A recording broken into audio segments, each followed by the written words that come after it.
그래서 가맹점 본사를 또 하시는 어떤 대표님들과 대화를 해보면 가맹점 주분들이 오픈만 시키면 등 돌린다 이거예요.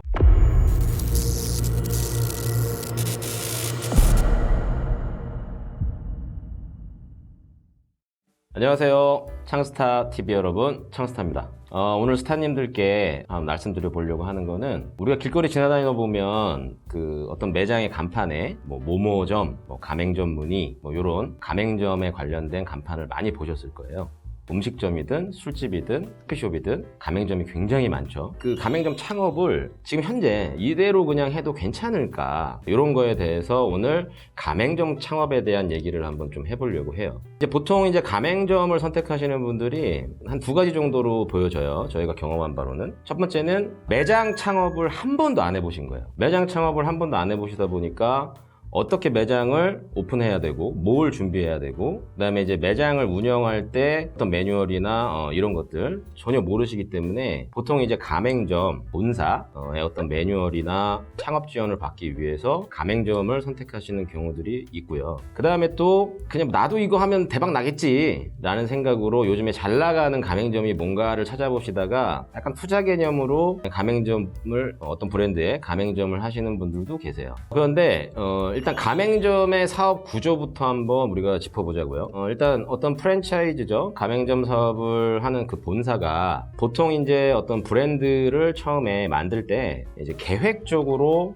만드는 경우가 있고요. 그냥 어찌어찌 하다 보니 직영 매장이 잘 돼서, 야, 이거 우리 가맹 사업 한번 해봐야겠다 해서 가맹점 사업으로 전환하는 경우는 두 가지 경우가 있어요. 근데 이제 처음부터 브랜드 기획을 철저하게 하고 유통돼야 되는 어떤 물품이라든지 식재료라든지 그 기타 등등 여러 가지도 R&D 개발을 계속 해내고, 그리고 이제 직영점을 내서 안테나 매장에서 운영도 좀 해보고, 이런 어떤 시행착오도 겪고 이러면서 만들어진 어떤 정보, 이런 것들로 창업시장에서 가맹사업을 하시는 그런 회사가 있는 반면에, 일단 직영점을 먼저 하나 해보시는 거죠. 그리고 이제 운영을 하시다가 직영점 한 개, 두 개 이렇게 더 내봐요. 장사 잘 되니까. 그러다 보면 주변에서 먼저 오시기도 해요. 나 이거 매장 해보고 싶은데 또 이 매장 창업할 수 없냐, 이러는 분들도 있고, 아니면 이제 본격적으로 우리가 가맹사업을 해보자 해서 홈페이지도 만드시고, 그리고 이제 가맹사업을 하시는 분들이 계시죠. 이제 첫 번째처럼 계획적으로 처음부터 브랜드 개발을 하고 순차적으로 체계적으로 만들어간 가맹점 본사 같은 경우는 가맹점 사업에 어떤 회사 구조를 갖추고 시작하는 경우가 대부분일 거고, 어찌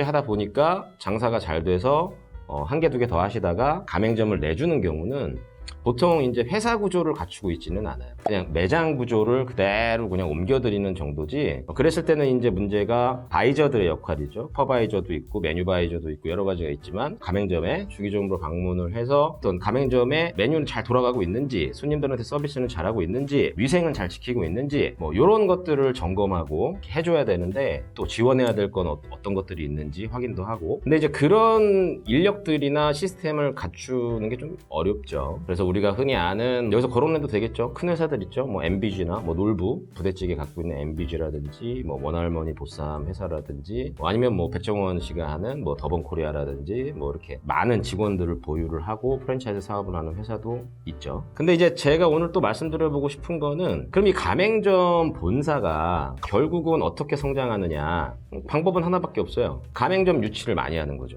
전국의 주요 상권들을 필두로 해서 이제 기타 B급, C급 상권까지도 전국적으로 몇백 개 이렇게 계획을 세워가지고 가맹점 유치를 하는데, 가맹점이 많이 모여야 어떤 수익을 본사는 올릴 수가 있어요. 몇 가지의 수익을 올리는데, 가맹점 개설 시에 가맹 본사가 취하는 이득은 단발적으로 한 번 얻는 개설 수익이라는 게 있고요. 그 다음에 이제 가맹점이 운영하면서 매달 또는 분기 이런 식으로 매달 수익이 들어오는 이제 유통적 물류, 이런 이제 또 수익들이 있습니다. 일단 개설 수익이라고 하면 가맹점 창업을 시킬 때 기본적으로 인테리어 들어가죠. 본사에서 또 수익을 가져갑니다. 그 다음에 이제 각종 비품, 테이블, 냉장고라든지 주방 기기, 집기 기물, 이런 것들을 집어넣으면서 또 거기서도 마진을 좀 취하죠. 그게 이제 단발적인 개설 수익이라고 볼 수 있고요.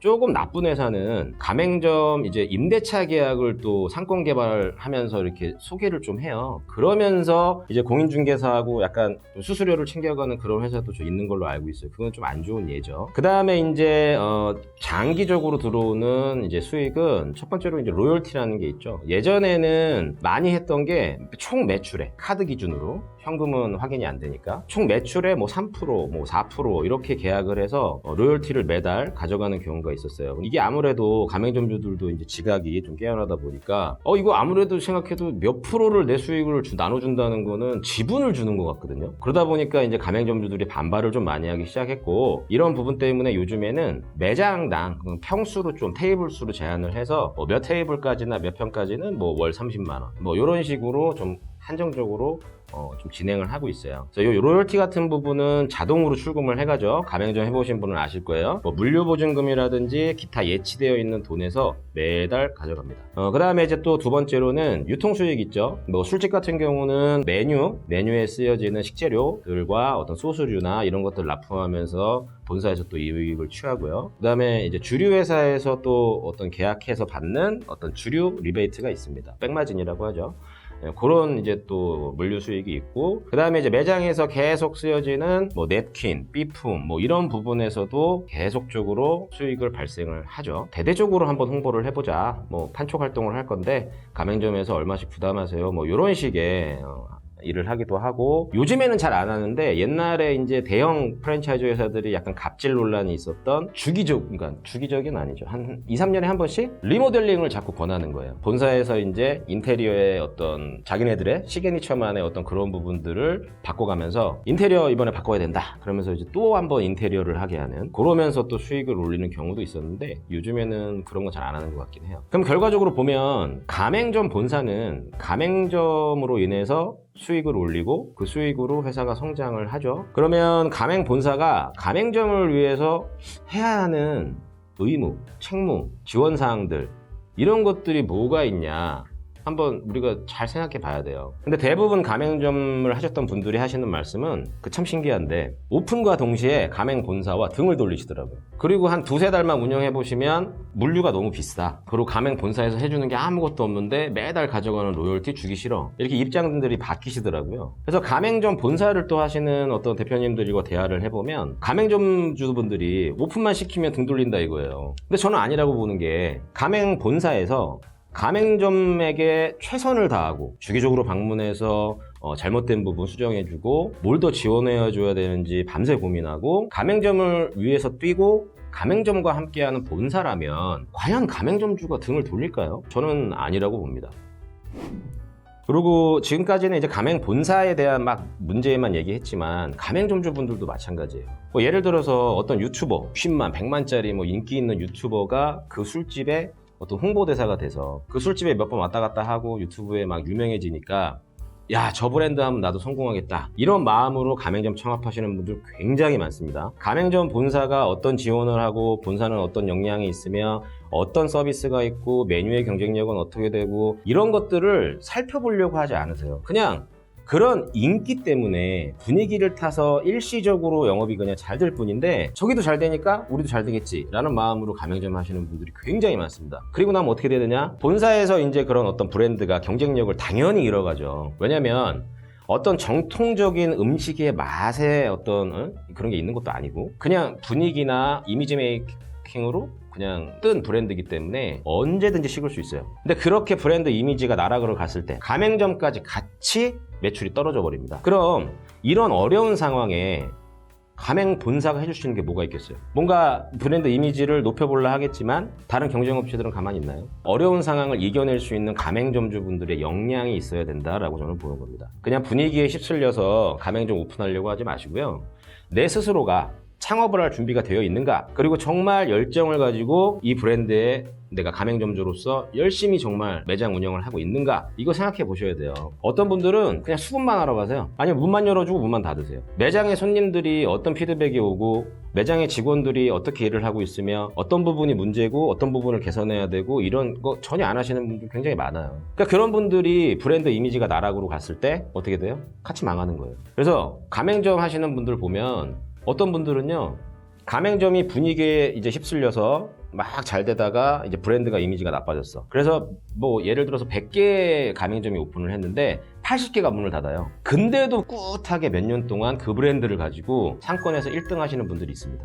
그분들은 제가 장담하는데요. 어떤 브랜드를 하셨더라도 1등 하셨을 분들이에요. 브랜드의 어떤 이미지의 파워도 중요하지만 내가 가맹점주가 역량이 있는가, 그럴 자세가 되어 있는가를 꼭 한번 보시는 시간이 됐으면 좋겠습니다. 그래서 오늘 이제 말씀드린 부분은 우리가 그냥 쉽게 선택하고 쉽게 창업할 수 있는 어떤 가맹점, 프랜차이즈 사업에 대해서 그냥 이대로 창업을 해도 괜찮은가에 대한 말씀을 좀 나눠봤고요. 다음 시간에는 프랜차이즈 사업의 종류가 굉장히 많죠.